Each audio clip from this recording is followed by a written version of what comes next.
Boa noite, irmãos. Que Deus continue nos abençoando.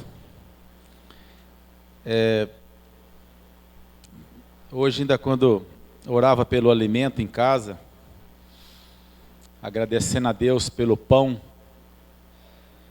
pela refeição, eu lembrei do altar. Quanto alimento Deus tem nos dado aqui neste altar. E às vezes nem sempre nós valorizamos como é devido. Às vezes trocamos um culto por qualquer outro compromisso. E quando olhamos para os países que estão sofrendo a perseguição, quanto esses irmãos não gostariam de estar no nosso lugar, ouvindo uma palavra, ouvindo aquilo que Deus tem para nos dizer. Irmãos, Deus colocou no meu coração o livro de um profeta que eu me apaixonei por ele. É engraçado que é muito interessante, você se apaixona por um livro, por uma história, e aquilo te enche o teu coração, e você começa a ouvir algumas opiniões de outros pregadores, e tem coisa que não bate. Falo, Senhor, mas como é que eu estou apaixonado e outros estão criticando? Mas Deus é misericordioso, Ele foi enchendo meu coração com uma palavra, e é a palavra que eu quero trazer à igreja hoje. Às vezes nós comentamos alguma coisa que passou há 1 ano, 2 anos, há 20 anos. Nossa, mas isso já é velho, está ultrapassado. Ou se o pai e a mãe contam uma história, você fala, isso já é antigo. E hoje nós vamos falar de uma história que aconteceu há 750 anos antes de Jesus. Nós vamos falar do profeta Jonas. E é engraçado que quando você fala de Jonas, o que vem na tua mente? Um grande peixe, um homem lá dentro, um homem cabeçudo, um homem que não entendeu, um homem rebelde. Mas Deus colocou no meu coração um amor pelo profeta Jonas, e eu consegui ver algumas coisas que se assemelham comigo e com você. Algumas características de Jonas, que é real nos dias de hoje, 2750 anos depois. E pude perceber que Jonas tipifica Jesus. O livro de Jonas mostra o amor, a dedicação, o carinho que Deus tem para com o homem, tanto para com o homem judeu na época, como para com o homem gentil. E eu me lembrei que outrora éramos gentis. Nós não temos linhagem judaica. Todos nós éramos gentios. E quando vemos a história de Jonas, ela mexe um pouquinho com a gente. Jonas é um profeta escolhido a dedo. O Senhor escolheu Jonas com amor, com carinho, a dedo. E Jonas sucedeu homens profundos, que eram Elias e Eliseu. Então o gabarito de Jonas era um gabarito muito sério, mesmo ele sendo um homem difícil. Ele foi escolhido por Deus a dedo. Ele era galileu, ele morava próximos ali a Jerusalém.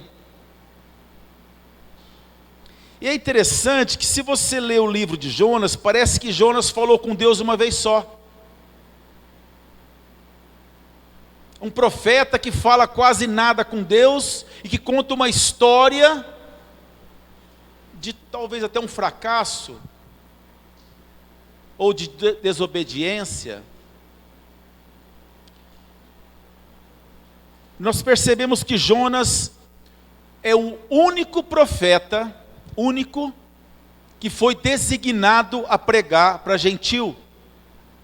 Nenhum outro profeta na Bíblia tinha uma palavra para gentil. Todos pregavam para o judeu, exortava o judeu. E Jonas se tornou uma pessoa diferente. E pregar para gentil, amados, é delicado. É mais gostoso você convidar um irmão para ir na tua casa, você ir na casa de um crente, de um cristão, de alguém que congrega o que você congrega, que cultua o mesmo Deus que você cultua, é gostoso. Mas quando você tem que levar a palavra a um gentil, a um povo que mata, a um povo que o prazer deles era fazer pilhas de ossos em praça pública, um povo pagão, um povo que adorava ídolos, se torna meio difícil. E nós somos igual Jonas. Nós preferimos levar a palavra ao cristão, e nós evitamos às vezes levar uma palavra ao ímpio. Quando vamos levar o alimento, o café da manhã, aqueles que vão pela primeira vez, ficam meio de lado, porque aquelas pessoas vão chegando, são pessoas que são fora da nossa cultura, são fora da nossa realidade, pessoas que vivem em uma realidade diferente, ou uma realidade em drogas, em vícios, em qualquer outro tipo de coisa. E nós temos uma certa dificuldade de aproximar das pessoas que não congregam aquilo que congregamos. E com o profeta não era diferente.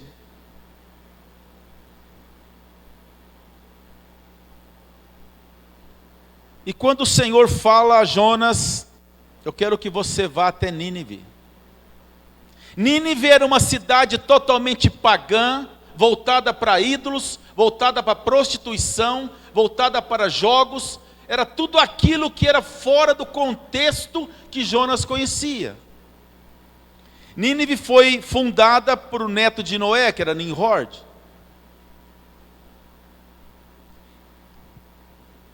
Estudando um pouquinho mais a fundo, Nínive já tinha perseguido muito o judeu. Perseguiu muito. E se você olhar o contexto da cidade, era a única cidade por perto, 1.100 e poucos quilômetros, que tinha potencial para destruir Jerusalém. Então, quando o Senhor diz ao profeta, vai e prega a Nínive, ele falou, não deve ser Deus falando comigo. Como é possível todos os outros que me antecederam pregaram para judeus? Como que eu vou pregar para o gentil, para um povo que mata, que é inimigo de todo mundo? E uma palavra que na madrugada o Senhor colocou no meu coração. O único inimigo que o homem tem chama-se Satanás. Nós não temos inimigos. O ímpio não é meu inimigo. Satanás é o meu inimigo. Só. Não tem nenhum homem vivente que seja inimigo uns dos outros. Porque o Senhor diz, ide e pregai a toda a criatura. Então nós não temos inimigo. E às vezes nós gostamos de que Deus castiga aquele que nós não gostamos. Se alguém faz um mal para nós, ô Senhor, castiga, a mão do Senhor pesa sobre ele. E nós esquecemos que o nosso Deus é misericordioso. Nosso Deus é amoroso. E quando Jonas recebe essa missão de ir até Nínive, ele se desvia. É interessante que ele não ora, ele ouve, cata a malinha dele e vai com o intuito de desobedecer. Outra característica que é bem semelhante a nós. Irmão, o dia que você pensar em desobedecer a Deus, o diabo colocará um barco prontinho para você, te esperando para você viajar. Mesmo que não houvesse lugar naquele barco, naquele navio, o diabo tinha preparado uma cadeira especial para Jonas entrar. Mesmo que ele não tivesse dinheiro, ele ia ganhar gratuitamente uma passagem. O diabo sempre está pronto a proporcionar uma opção para você sair da presença do Senhor. Sempre.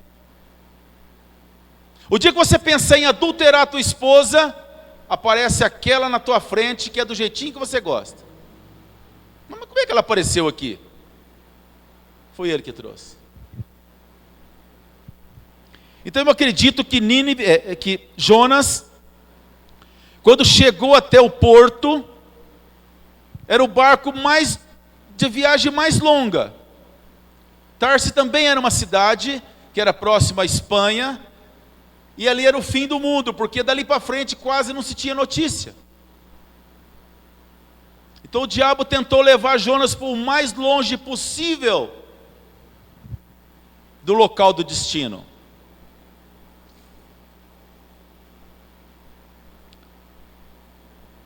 E quando Jonas entra naquele barco, um barco pagão, sem a direção do Senhor, como diz o pastor aqui, Deus nos direciona em tudo, até nos negócios que nós fazemos, se estamos na presença dEle, Ele vai nos direcionar na melhor opção. Mas como Jonas optou a desobedecer, ele saiu da presença do Senhor e foi por conta própria. E quando ele entrou no barco, foi lá para o fundo, Deus começou a trabalhar. Abra a tua Bíblia em Jonas, capítulo 1, verso 12, que é o tema da nossa palavra de hoje, assumindo a culpa.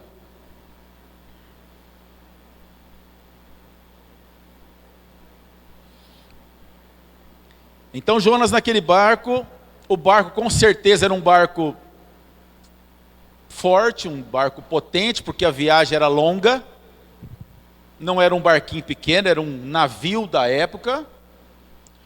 Os marinheiros não eram marinheiros de primeira viagem,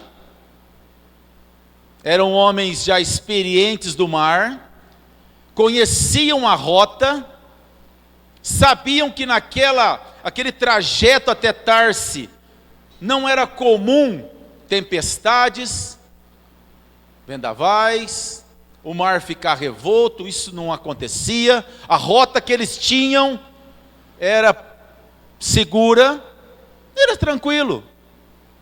E quando o mar começou a agitar, quando a coisa começou a pegar fogo,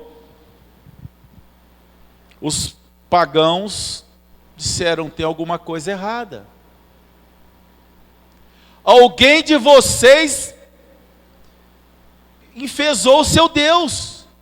E começaram a perguntar um para o outro, e foi tirando, descartando. Sobrou quem? Jonas, lá no porão. Traz o Jonas. E agora entra o verso 12, diz assim: respondeu-lhes ele: levantai-me e lançai-me ao mar, e o mar vos aquietará, pois eu sei que é por minha causa que sobreveio esta grande tempestade. Primeiro passo na vida de um cristão, irmãos: assumir a culpa.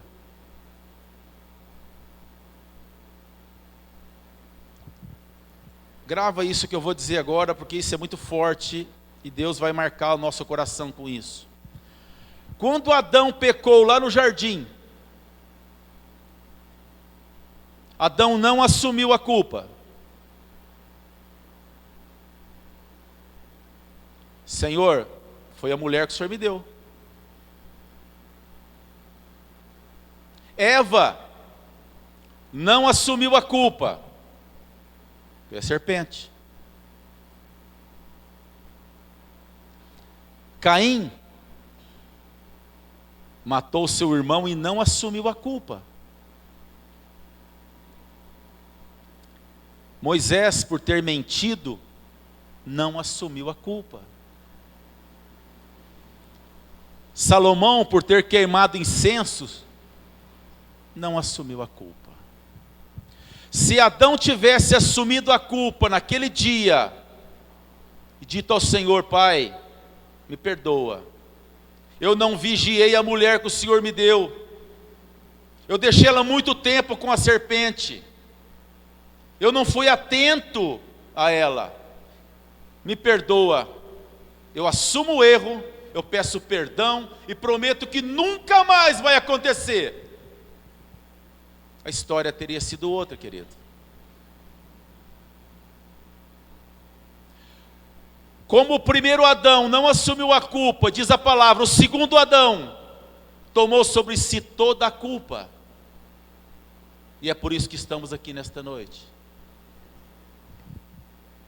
Por isso que eu disse que Jonas tipifica Jesus. O segundo Adão tomou sobre si toda a culpa, toda ela, sendo um cordeiro puro, sem culpa e sem mácula.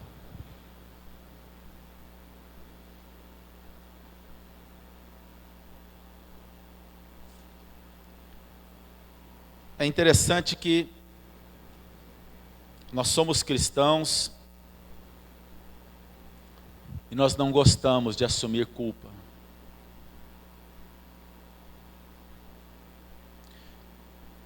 Quando Jonas assumiu a sua culpa, o povo pagão do barco temeram ao Senhor. Disseram: Senhor, nós não queremos levar a culpa do sangue desse inocente, mas vamos jogar ele para o mar. E Jonas foi lançado ao mar e a tempestade cessou. Quando Jonas achava que ele estava no fim, que ele ia ser morto, a Bíblia diz que o Senhor Deus preparou um peixe. Não diz que a baleia. Deus preparou um peixe e abocanhou aquele homem. E Jonas desceu no mais profundo. E lá embaixo, teve o segundo passo, ele se arrependeu. Assumir a culpa é uma preciosidade. O arrependimento é a segunda parte do processo. Às vezes, nós nos arrependemos, mas não assumimos a culpa. Outras vezes, assumimos a culpa e não nos arrependemos. E temos o terceiro passo, que é a mudança de vida, mas vamos chegar lá. Sem arrependimento, Deus não trabalha. Deus só começou a trabalhar no coração de Jonas, Deus só começou a mexer naquela vida quando ele se arrependeu. E é interessante que, se você ler o capítulo 2 de Jonas, eu só vou ler o versículo 1 e diz assim: E orou Jonas ao Senhor seu Deus, lá nas entranhas do peixe, e disse: Minha angústia, clamei ao Senhor, e ele me respondeu no ventre do Seol. Então você vê que já havia uma intimidade em outros tempos, que não é mencionada no livro. E Jonas vai declarando, e Jonas vai falando, e o Senhor vai ouvindo, até que Jonas fala a palavra-chave, que faz com que o peixe o jogue para fora, que está no versículo 9, a parte B. Jonas diz assim: Ao Senhor pertence a salvação. Entrando para nós agora, às vezes nós rotulamos as pessoas, mas aquela pessoa serve a ídolos, aquele homem é corrupto, aquele homem é ladrão, aquele homem é ímpio, aquele homem é isso e aquilo. Como é que Deus pode abençoar a vida dele? Como que Deus pode salvar Nínive? Um povo que mata, um povo que faz questão de colocar os ossos em pilhas para mostrar o seu poder.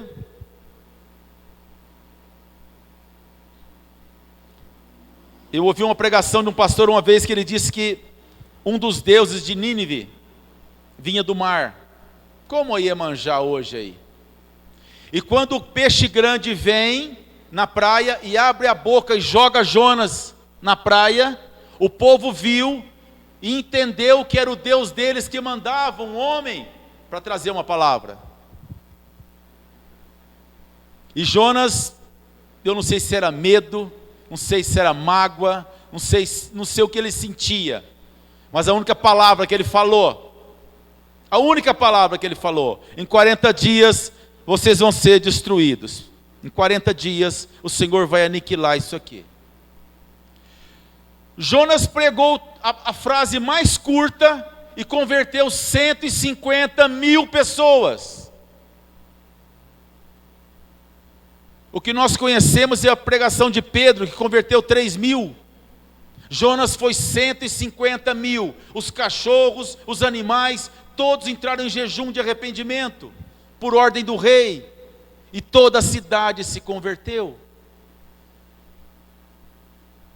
Então vem uma mensagem para nós. Irmãos, não tem ninguém de coração tão duro que Deus não possa tocar. Não tem ninguém que você conheça de coração tão difícil que Deus não possa mudar. Aquele a quem Deus escolheu, Deus vai transformar. Se Deus escolheu você, você pode entrar na barriga do peixe, Deus vai te usar.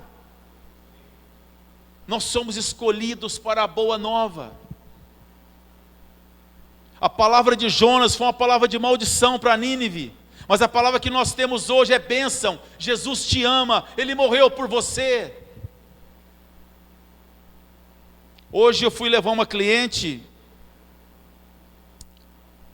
lá perto do João Rossi, ela trabalha numa empresa lá, e comecei a puxar o assunto com ela no carro, uma senhora. Ela disse: eu sou kardecista. Eu sou católica, eu sou kardecista, mas eu gosto do kardecismo. Falei: a senhora crê que Jesus morreu pelos seus pecados? Ela falou: claro que eu creio. Falei: por que a senhora precisa reencarnar? Qual que é o significado disso? Não sei, não é bem assim. Falei: é assim, é simples. Jesus é simples. Deus se fez homem, morreu por nós e nos oferece salvação. A senhora quer? Não tem que se preocupar. A caridade é uma consequência do amor de Deus. A caridade não pode ser para receber nada, mas é uma consequência daquilo que nós ganhamos. Quem é transformado é caridoso. Você não vai ser caridoso para ser transformado. Irmãos, eu falei com muito amor com aquela mulher, porque essa palavra estava no meu coração. Eu me vi como Jonas em Nínive. Só que hoje, com a ressurreição de Jesus, é bem diferente. Jonas foi com uma palavra, nós vamos com o Espírito Santo. É uma diferença muito grande. E hoje, quando oramos por alguém, que você ore: Senhor, convença. A palavra de Jonas foi uma palavra de maldição, e o Espírito Santo convenceu toda uma cidade. Senhor, convença. Toca no coração dele. Por pior que sejam as pessoas que nós conhecemos, ninguém se iguala ao povo de Nínive. E Deus teve misericórdia de toda uma cidade, até dos cachorros, até dos animais. E muitas vezes nós somos vingativos. Não, para aquela pessoa nem adianta pregar, para aquela lá não. Ele não vai aceitar. Faz sua parte, irmão. Leva Jesus, faz tua parte. Quem convence é o Espírito Santo, não é você. Só faz tua parte. Mas aquela pessoa é idólatra, faz tua parte. Apresenta Jesus. Diga a ela: se você dobrar o teu joelho aqui agora, o Senhor está presente, é promessa. Nós somos anunciador daquilo que está escrito aqui, nada mais. Nada mais.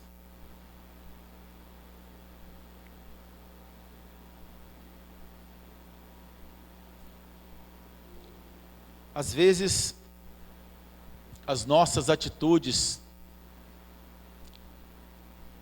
pesam muito, e nos igualamos ao profeta que não queria levar a boa nova, que não tinha prazer em levar a boa nova. Mas Jesus veio nos mostrar que o Pai é misericordioso para com quem Ele quer. Assim como no passado, há 2750 anos, Ele teve misericórdia de todo um povo que era totalmente ímpio. Ele tem misericórdia hoje, como teve de nós que outrora éramos ímpios. Servíamos a ídolos, servíamos às trevas, éramos totalmente distantes da graça e da misericórdia de Deus. Então esse é um pequeno resumo do livro de Jonas, um profeta que eu tenho certeza que era um homem escolhido a dedo, como nós fomos escolhidos a dedo. Só que nós temos algo muito maior, que é o Espírito Santo. Nós temos algo muito mais forte, que é a ressurreição de Jesus. Nós estamos muito além, porque o Senhor rasgou o véu, estamos véu adentro. Hoje nós podemos descansar na graça do Senhor Jesus. Amém? Eu gostaria que os irmãos ficassem de pé.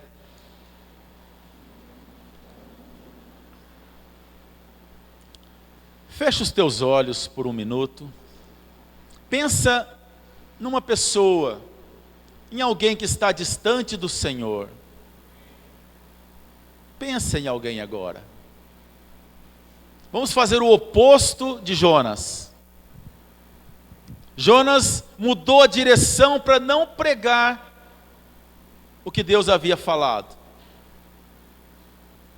Mas nós vamos pensar em alguém que nós amamos, em alguém que está distante, que precisa ter um encontro com Jesus.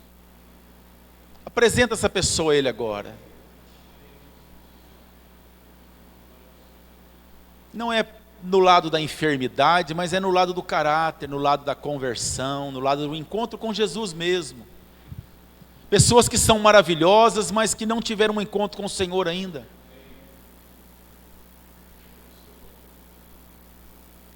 Senhor Jesus, o Senhor é misericordioso, o Senhor tem nos dado uma palavra que conforta o nosso coração, esclarece a nossa vida, Pai, nos dá ânimo para levar a boa nova, Senhor.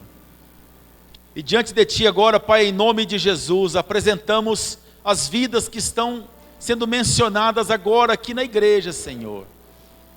Amados e queridos, pessoas da nossa família, pessoas que são amigas, filhos, maridos, que não tiveram um encontro com o Senhor, Pai. Amado Deus, em nome de Jesus, visita agora com Tua graça, visita agora com Teu poder, Senhor. O Senhor tem poder para quebrar barreiras, para repreender a incredulidade, para trazer vida, conversão, Senhor. Não há coração duro o suficiente que suporte a Tua graça, a Tua misericórdia, o Teu amor, o Teu perdão,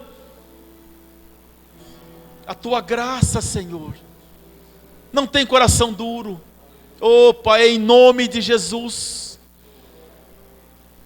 abençoa aqueles que gostaríamos que estivessem cultuando conosco aqui, do nosso lado, Senhor. Pessoas que tivessem certeza da vida eterna como nós temos.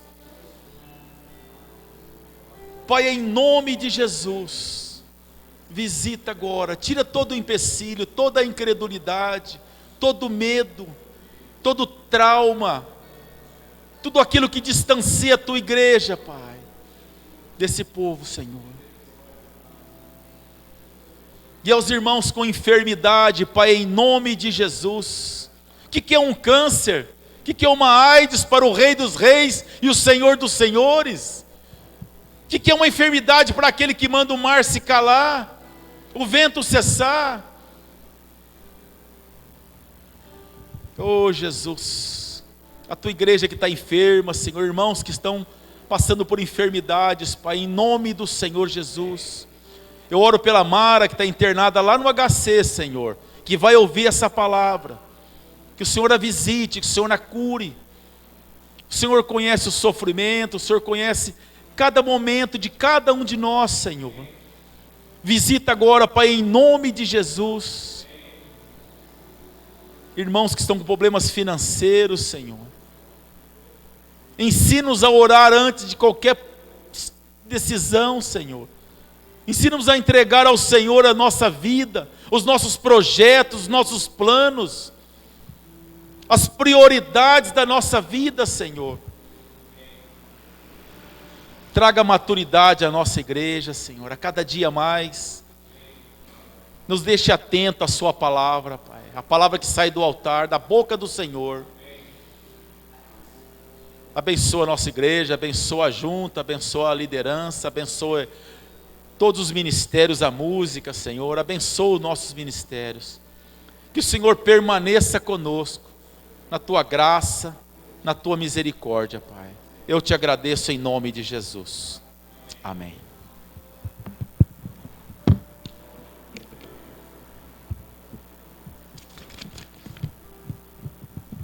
Graças a Deus, que Deus abençoe Dimas, que Deus abençoe a sua palavra, né? Às vezes nós nos calamos quando nós conhecemos algumas pessoas e nós falamos, eu não vou nem falar de Deus para essa pessoa, a pessoa está muito distante de Deus, não vai querer ouvir. E nós temos uma lição hoje, através do profeta, que não existe povo que não possa ser alcançado pelo nosso Deus. E nós somos instrumentos para levar a palavra de Deus. Lembre-se, você é uma testemunha do poder de Deus. Às vezes você não precisa pregar, você precisa viver. Às vezes a tua vivência, o teu testemunho, o modo que você vive, pode falar mais alto que qualquer pregação.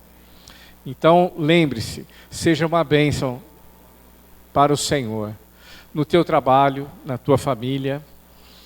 Eu assisti a uma pregação há uns 4 anos atrás, o Marquinhos estava comigo lá em São Paulo, lá na Faculdade Mackenzie, e nós tivemos uma reunião com vários pastores conhecidos, e um deles falou sobre isso. Foram reunidos em grupos, nós caímos no grupo desse pastor, eu, Marquinhos, e ele falou, você quer ser uma vida de testemunha do poder de Deus?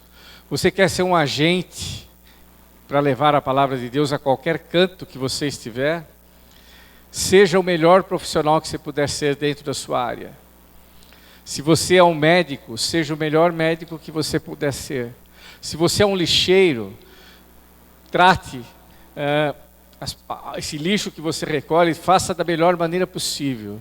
Se você é uma pessoa que abre poços, você abre esgoto na rua, o faça da melhor maneira possível, para que as pessoas, ao ver o teu trabalho, possam ver Deus. Eu falei, mas tudo isso? Tudo isso. Deus te abençoa como um instrumento para levar a palavra dele. E às vezes o teu testemunho pode falar muito mais do que qualquer 1000 horas de pregação. E o profeta Jonas foi um exemplo disso. Ele mesmo não queria nem pregar a palavra para aquele povo. Mas quando ele enfim obedeceu, 150.000 pessoas da cidade foram salvas. Para começar pelo mandante, pelo rei, que ordenou que todos fizessem um jejum de arrependimento e adorassem ao Deus de Israel. Que nós possamos viver dessa forma. Que nós possamos ter consciência do poder que nós temos nas nossas mãos, que não é nosso, é o poder do Evangelho, e que você é testemunha viva desse poder, amém? Por isso, viva com intensidade o Evangelho, não apenas aqui na igreja, muito pelo contrário, nós temos que ver o Evangelho lá fora, no nosso dia a dia. É o Ricardo lá no meio da polícia, no meio de pessoas que talvez não confessem a mesma fé, que não sejam tão idôneas quanto ele, mas o testemunho dele pode fazer maravilhas naquele local. Da mesma forma, cada um de nós. Gostaria de pedir para a igreja para que orasse pelos enfermos. Nós temos aí bastantes pessoas enfermas na igreja. Eu louvo a Deus porque a irmã Cida está aqui conosco. Ficou afastada com labirintite, uma crise de labirintite por vários dias, mas hoje ela já está aqui. Assim que melhorou, ela veio para a igreja. Que sirva de exemplo para mim e para você. Mesmo doente, mesmo com dor, mesmo que seja o que for, o lugar onde nós estarmos é na congregação do Senhor. O lugar onde nós podemos ouvir a voz de Deus e receber a cura para as nossas dores. É aqui, é na casa do Senhor. E eu gostaria que você orasse pela irmã Mercedes, que ainda está convalescente, já faz mais de um mês que ela operou.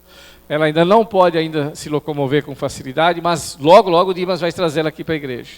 Ela está doente para vir para a igreja. Ela está desesperada, eu tenho certeza, para participar dos cultos. Vamos orar pela Gisele, ela fez um procedimento também cirúrgico ontem. A minha mãe estava fazendo um procedimento cirúrgico lá no São Francisco e ela, ao mesmo tempo, também estava sendo operada. Então nós temos vários irmãos para orarmos. E eu gostaria que você agora fechasse os seus olhos e intercedesse por essas vidas. São pessoas que precisam ser tocadas por Deus. Hoje eu estava em casa, tocou o telefone, eu fui atender, era o Roberto. E ele, você não sabe quem está falando com você, pastor? E eu não reconheci a voz, realmente eu não reconheci. E ele falou, mas eu estou com saudade de você, estou com saudade da igreja. Quando ele falou assim, eu reconheci que era o Roberto, marido da Maria. E eu falei, como é que você está, meu filho? Ele falou, eu não posso ir na igreja. Eu tenho dificuldade, você sabe, eu sou cego. Os meus filhos professam outra fé. Eu falei, se você precisar um dia, liga, nós vamos te buscar. Você só me passa o endereço, eu vou te buscar, ou algum irmão vai, passa na tua casa e te busca. E aí ele falou, eu estou com saudade, você ora por mim. Eu estou com saudade de ouvir você orar, e eu gostaria que você orasse pela minha vida. E nós oramos no telefone por ele. Gostaria que vocês também levassem a Deus em oração a vida desse homem. Ele precisa ser liberto do vício da bebida.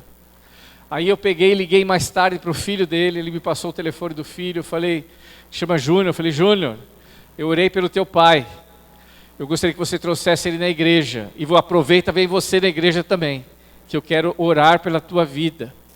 Ele falou, sabe, pastor, ele às vezes quer ir, mas ele está embriagado, e fica embriagado o dia todo. E ele não tem condições de ir na igreja embriagado. Eu falei, faz todo o possível para que ele não beba, para que ele possa vir ouvir a palavra do Senhor sóbrio. Eu espero que esses dias ele apareça aqui. Então nós temos várias pessoas. Esse homem também precisa de Jesus. Ele precisa ser alcançado pelas mãos do Senhor. A esposa dele já partiu, já foi salva para o Senhor, mas ele precisa receber a salvação. Vamos orar? Você está disposto a orar? Amém? Eu ouvi o amém de poucas pessoas. Você está disposto a orar? Então feche os teus olhos e interceda por essas almas agora. Senhor, nós te louvamos, te agradecemos, ó Pai, pela vida, Senhor, que o Senhor tem nos dado. Te agradecemos pela saúde que Tu nos tem concedido para estarmos aqui na Tua casa. Te louvamos, ó Pai, pelas essas vidas que nós citamos aqui, que precisam do toque do Senhor. Gisele, minha mãe, Senhor, abençoa, Senhor, irmã Mercedes, abençoa o Roberto, Senhor, repreenda aquele vício daquele homem, em nome de Jesus.